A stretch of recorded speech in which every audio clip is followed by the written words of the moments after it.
الہ واحد، ایک اکیلا خدا ہے، بس اس کے ساتھ کوئی شریک نہیں. سبحانہ، اس بات سے وہ پاک ہے، ان یکون لہ ولد، کہ اس کی کوئی اولاد ہو. لہ ما فی السماوات، جو کچھ آسمانوں میں زمین میں سب اسی کا، عیسیٰ کا نہیں ہے، مریم کا نہیں ہے، سب اسی اکیلے اللہ کا ہے. وما فی الارض، اور جو کچھ زمین میں وہ بھی. وکفا باللہ وکیلا، اور اللہ کارساز ہونے کے اعتبار سے، کام بنانے کے اعتبار سے کافی ہے، مشکل کشا، حاجت روا اکیلا اللہ ہے. عیسیٰ سے مدد طلب مت کرو، مریم سے مدد طلب مت کرو، اکیلا اللہ تم سب کے لیے کافی ہے، وہ سب کی بگڑی بنا دے گا. یہ تو اس رکوع کی تفسیر ہو گئی. کیسی شاندار توحید اللہ نے، اور کتنے صاف ستھرے عقائد اللہ نے بیان کیے ہیں. میں کہتا ہوں اللہ کا ہم پر کتنا بڑا احسان ہے، ہمیں ایسا پیارا مذہب دے دیا اس نے، کتنا فطرت کو، نیچر کو اپیل کرتا ہے. نہ اللہ نے ہمیں ایتھیس بنایا، اللہ کا بڑا فضل ہے. ملحد بھی نہیں بنایا کہ ہم سارے سلسلے کا ہی انکار کرتے ہیں، جو ایک گراؤنڈ ریئل. کہتا ہوں اللہ کا ہم پر کتنا بڑا احسان ہے، ہمیں ایسا پیارا مذہب دے دیا اس نے، کتنا فطرت کو، نیچر کو اپیل کرتا ہے. نہ اللہ نے ہمیں ایتھیس بنایا، اللہ کا بڑا فضل ہے. ملحد بھی نہیں بنایا کہ ہم سارے سلسلے کا ہی انکار کرتے ہیں، جو ایک گراؤنڈ ریئلٹی پر مبنی ہے. اتنے سارے پیغمبروں کا وجود، جن کے آج تعلیمات دنیا جانتی ہے، جن کے ناموں کو جانتی ہے، اور انہی کا انکار کر دینا. اور اللہ کا فضل ہے، نہ ہم ہندو ہیں کہ بتوں کی عبادت کر رہے ہوں، پتھروں کی، چوہوں کی، گایوں کی، اور نہ ہم اللہ کے فضل سے عیسائی ہیں کہ عیسیٰ ابن مریم سے مرادیں مانگ رہے ہوں. نہ ہم یہودی ہیں کہ دنیا میں سود کے نظام کو نافذ کر دیا اور عیسیٰ ابن مریم کے قتل کی کوشش کی. کتنا بڑا اللہ کا فضل ہوا کہ اللہ نے ہمیں محمد صلی اللہ علیہ وسلم سے جوڑ دیا، اور قرآن ہمیں دے دیا کہ براہ راست آج ہم اللہ کا کلام پڑھ رہے ہیں، جو تمام قسم کی تحریفات سے پاک ہے. اور براہ راست اللہ ہم سے کلام کر کے ہم ربنا لا تزغ قلوبنا بعد اذ ہدیتنا وہب لنا من لدنک رحمہ انک انت الوہاب. اے اللہ، جب تو نے ہمیں ایک دفعہ ہدایت دے دی تو اب اس ہدایت سے ہمارے دلوں کو پھیرنا نہیں، کہ دنیا بڑی فتنہ، دنیا کی رنگینیاں دیکھ کے، غیر مسلموں کی ترقیوں کو دیکھ کے بعض دفعہ انسان پھسل جاتا ہے، ان کی سائنس اور ٹیکنالوجی کے علوم کو دیکھ کر بعض دفعہ اسلام سے پھر جاتا ہے انسان کہ یار اتنے پڑھے لکھے لوگ ہیں، وہ کیوں نہیں مسلمان ہیں. تو بعض دفعہ کسی فتنہ پرست کے اعتراضات، جو غلط اعتراضات ہوتے ہیں، لیکن سادہ لو انسان ان کے اعتراضات سے متاثر ہو جاتے ہیں.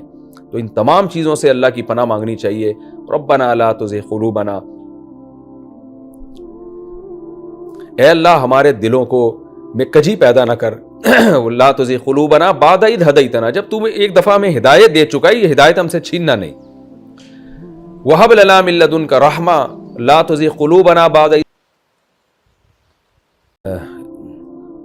انک جامع الناس لیوم لا ریب فیہ، تو ایک دن لوگوں کو جمع کرے گا، قیامت قائم ہوگی جس دن حساب و کتاب ہوگا.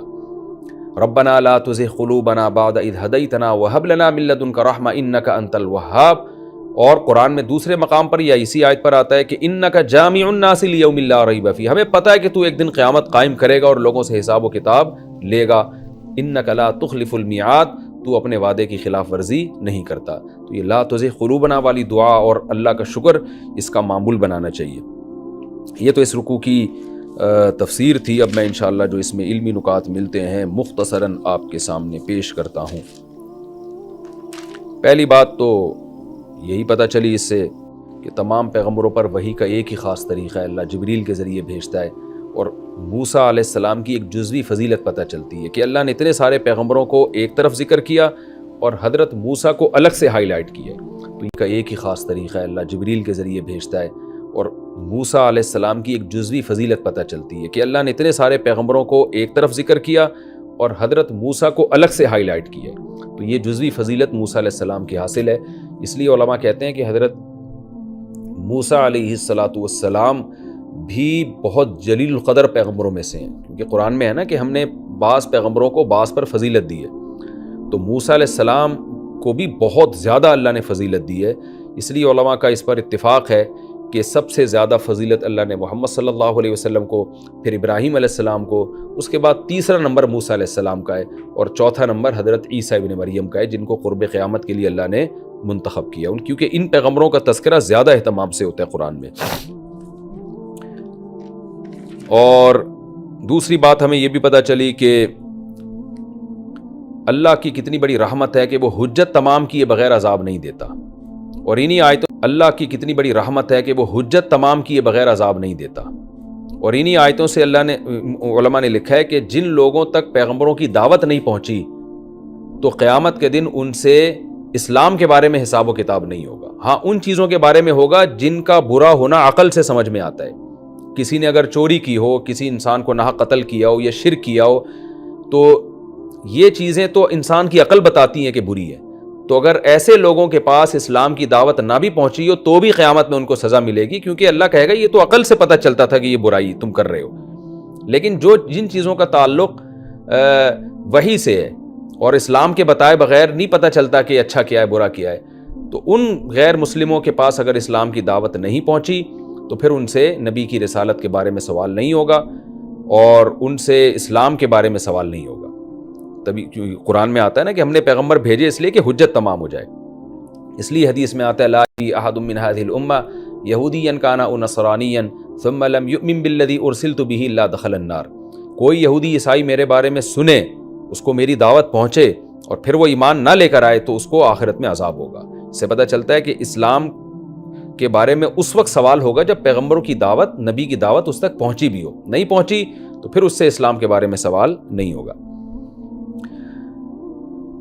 اور اس سے ہمیں یہ بھی پتہ چلا کہ اسلام کی دعوت ساری دنیا کے سارے انسانوں کے لیے، یا ایھا الناس قد جاءکم الرسول بالحق من ربکم، ساری دنیا کے سارے انسانوں کو اللہ خطاب کر رہے ہیں کہ اے تمام دنیا کے تمام انسانوں تمہارے پاس رسول آ چکے ہیں۔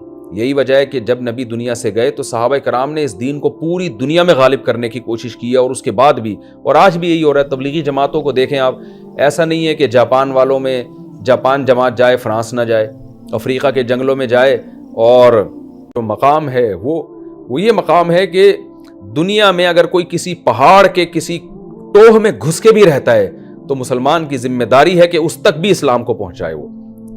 تو یہ ذمہ داری ہے، اور اللہ نے کیونکہ نبی کو تمام انسانوں کا سفیر بنایا ہے، تو یہ بھی اس آیت سے ہمیں پتہ چلتا ہے۔ اور یہ بھی پتہ چلتا ہے کہ بھئی دین میں غلو نہیں کرنا چاہیے، عقیدت محبت میں بھی غلو درست نہیں ہے، جیسے کہ عیسائیوں نے حضرت عیسیٰ علیہ السلام کو اللہ کا بیٹا بنا دیا۔